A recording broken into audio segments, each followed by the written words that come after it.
Hello friends, welcome to Psycho once again. Today we learn one of the important approach, that is psychoanalytical approach in the counseling. And here I want to present one of the eminent person in the history of psychology, that is Sigmund Freud, who contributed a lot to the psychology. Let's start. What is his approach towards the counseling? Freud psychoanalytic system is a model of personality development and an approach to psychotherapy. He gives psychotherapy a new look and a new origins, calling attention to psychodynamic factors that motivate behavior, focusing on the role of unconscious, and developing the first therapeutic procedure for understanding and modifying the structure of one's basic character. According to him, the human nature is totally deterministic.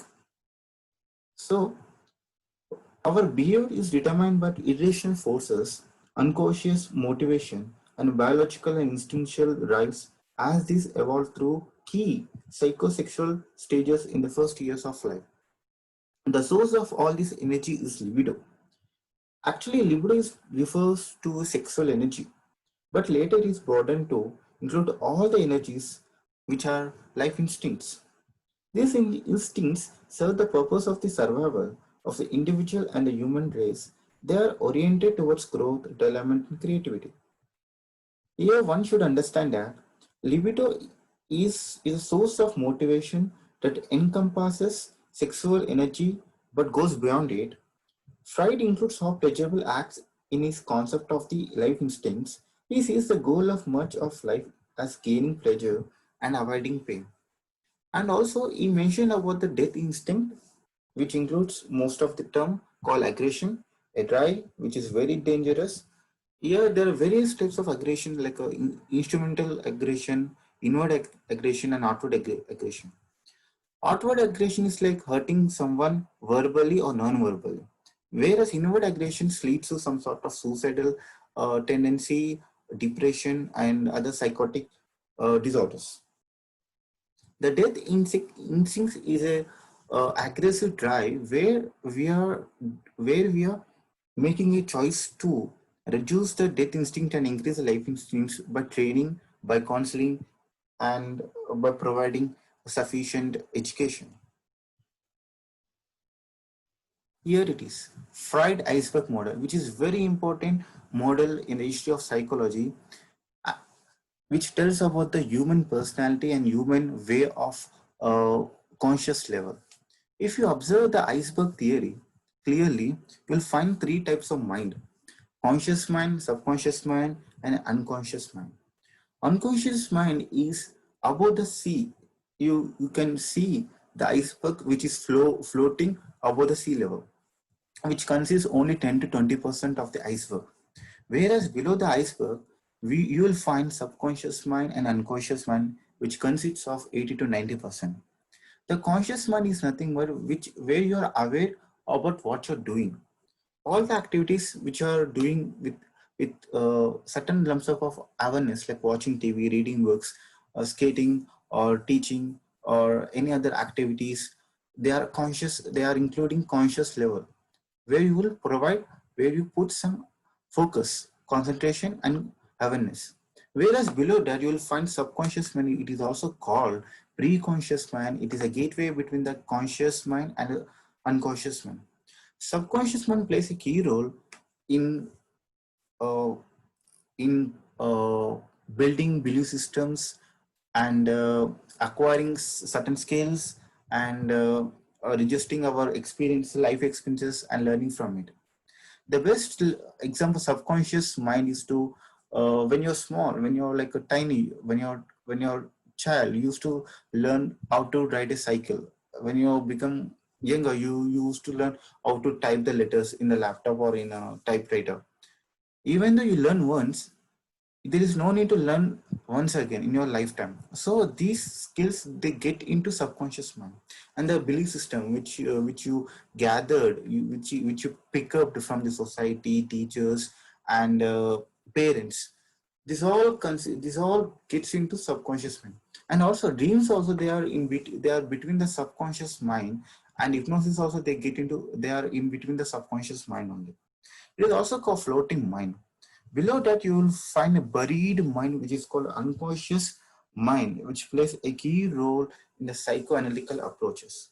So here, Freud clearly mentions what are the things which comes under unconscious mind. So the unconsciousness, which includes, according to Freud, is dreams. Dreams, slip of the tongue, and forgetting. Slip of the tongue is nothing but suddenly you're saying something which you shouldn't say at that moment. You're not aware about what you're saying. Actually, this slip of tongue coming from unconsciousness, where many people often tell that I mistakenly I spoke about it. I'm so very sorry about these things, which is nothing but slip of the tongue. And forgetting, you know well, the bad experiences, the bitter experiences, the experiences you don't want to aware about it, you forcefully repress the experiences into unconsciousness. Suddenly, when you uh, gets into some situation where the a stimulus is stimulating a particular forgotten memory or forgotten consciousness, it gets into register once again. It gets into feel in the same way. So uh, even though you wishfully want to forget, it never get away from your memory. It's still registered in the unconsciousness. And the third is the post hypnotic suggestions, where where a therapist or a analyst gives suggestion during a certain therapy to to treat in a certain condition. Material derived from projective techniques. Projective techniques is nothing but it is one of the defense mechanism. Your projective means you are projecting a feeling, wishes, desires towards client, towards a person, towards a therapist. Here one should remember. Here why I'm saying projective technique is also for client, because Freud coined a new term called counter interferences, counter transferences. So here in counter transferences, the projection is like a the projection is coming from the counselor to the client, and material derived from the projective techniques, it includes all the unfulfilled desires and unfulfilled wishes which are projected to the counselor. And the material derived from free association, which we can learn later, and symbolic content of psychotic symptoms, like these symbols which will determine your unconscious level, especially in dream analysis.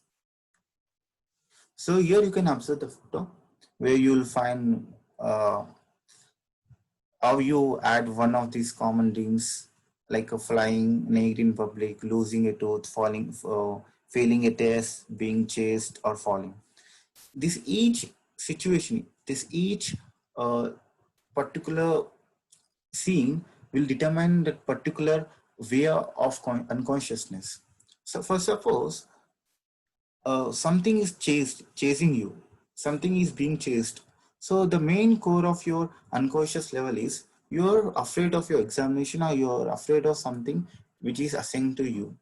Another thing, when you're naked in a public, the dream which is coming in your life, like you're naked in a public, it's simply telling that you're a little bit shy, you're a little bit inferior, you're a little bit social anxious towards something.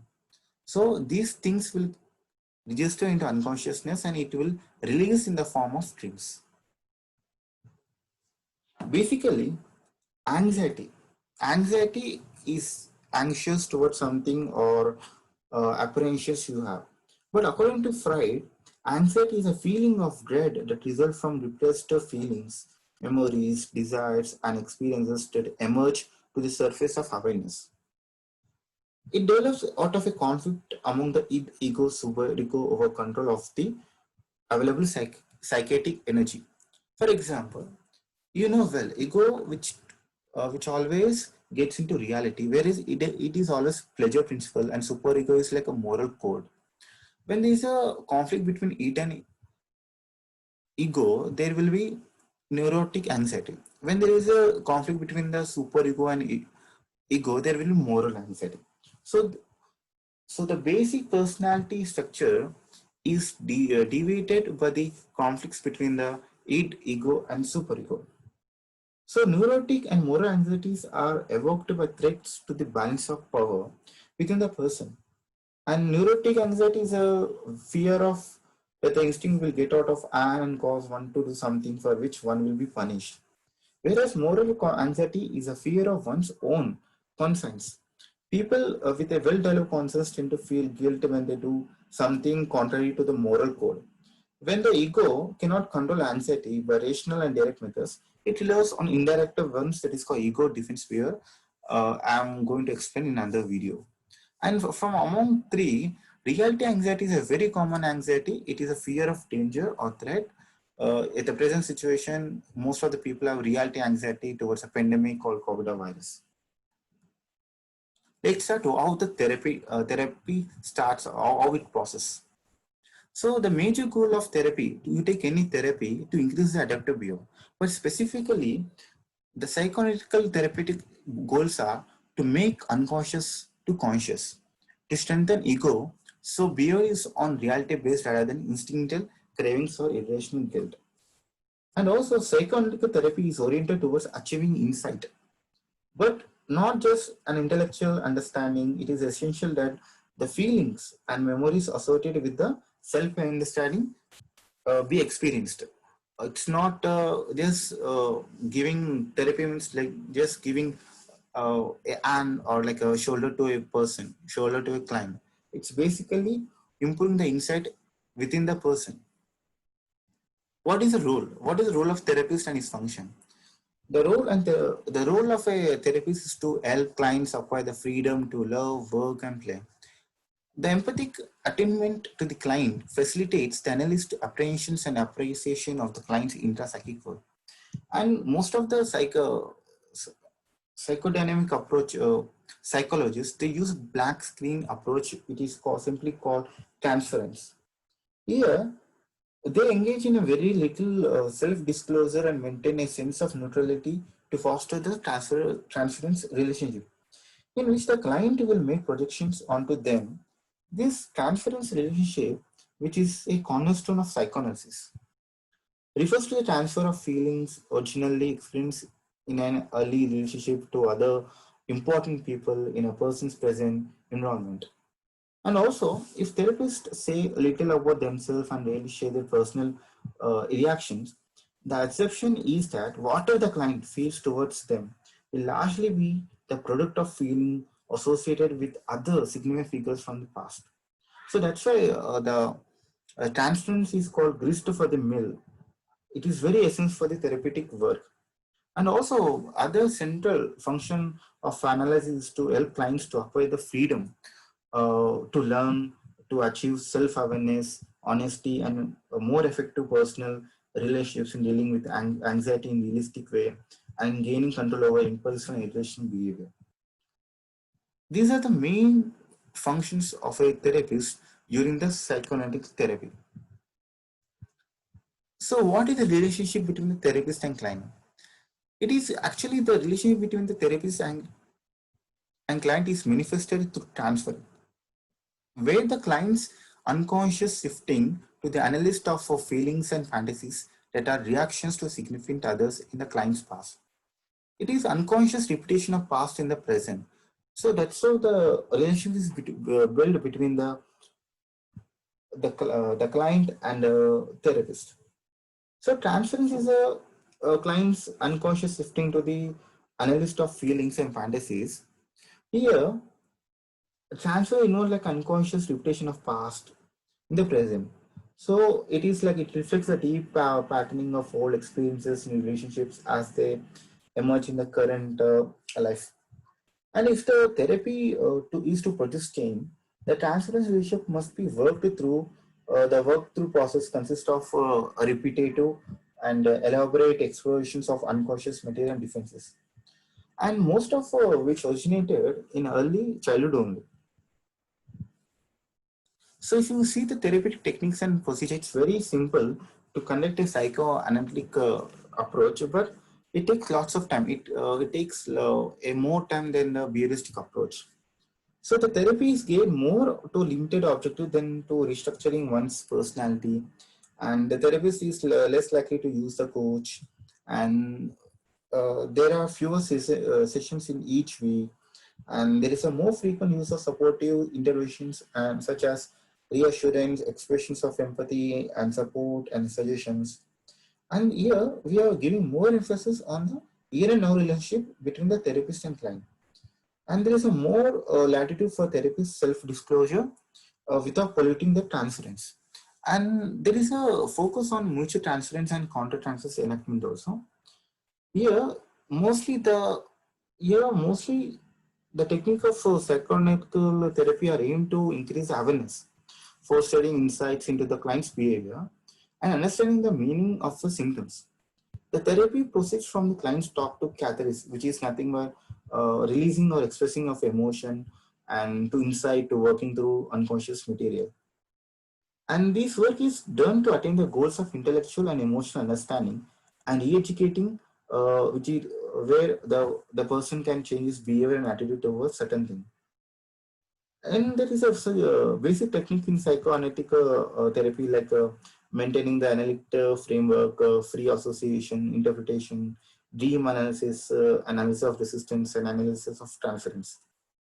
If you take for the next slide, you can find a person sitting in a coach and he's relaxing and he's comfortably relaxing. He's freely expressing through free associating. Yeah, the therapist is non-judgmental. He's not all showing any censorship. Just writing the things whatever the client is saying, and he's being held to relieve the pressure, which is called catharsis, from the client side. And what are the major therapies? The major therapies for free association. What is free association? Free associations, like it encourages the client to to say whatever comes to mind, like regardless of how painful, silly, trivial, illogical, or irrelevant it may seem. In essence, clients try to flow with any feelings or thoughts by reporting them immediately without censorship. Free association is one of the basic tools used to open the doors to unconscious wishes, fantasies, and motivation. This technique often leads to some recollection of past experiences and at times a catalyst or list of intense feeling that have been blocked. And interpretation, where we are pointing out and explaining and even teaching the client the meanings of behavior, and it is manifested in a dreams, free association, resistance, and relation with self. And interpretations are like providing a collaborative manner to help clients make sense of their lives and to expand their consciousness. And the last but not least, which is dream analysis, which is very interesting one. So actually, dream analysis is an important procedure for uncovering unconscious material and giving the client insight into some area of unresolved problems. During sleep, defenses are lowered and repressed feelings get into surface. And Freud saw dreams as a royal road to the unconsciousness, which is very important according to him. For in them, one unconscious wishes, needs, and fears are expressed, and some motivations are so unacceptable to the person that they are expressed in disguised or symbolic form rather than being revealed directly. If you take dreams, we have only two levels of content: latent content, manifest content. In latent content, it consists of hidden, symbolic, unconscious motives, wishes, and fears. Because they are so painful and threatening, the unconscious sexual and aggressive impulses that make up latent content are transferred into the more acceptable manifest content, which is a dream as it appears to the dreamer. So the process where the latent content is converted to manifest is called dream work. And in dream analysis, the Freud mentioned many symbols and how they represent our hidden experiences and hidden desires and wishes. So that's how the major therapies in the psychoanalytic approach. And neo-psychoanalytic approach also became most popular after the death of Sigmund Freud. His own daughter Anna Freud also proposed many therapies, and Erikson, one of the major eminent person psychologist, and Carney and these are a few psychologists who expanded the psychoanalytical theory and psychodynamic theory vastly based on human experiences rather than human instincts. So that's all, friends. If you have any doubts regarding this, you can comment below section. And if you want to uh, get more information regarding this psychoanalytic theory, you can comment in the below section, and also subscribe my channel for getting more information regarding other therapies also. Thank you. Have a nice day.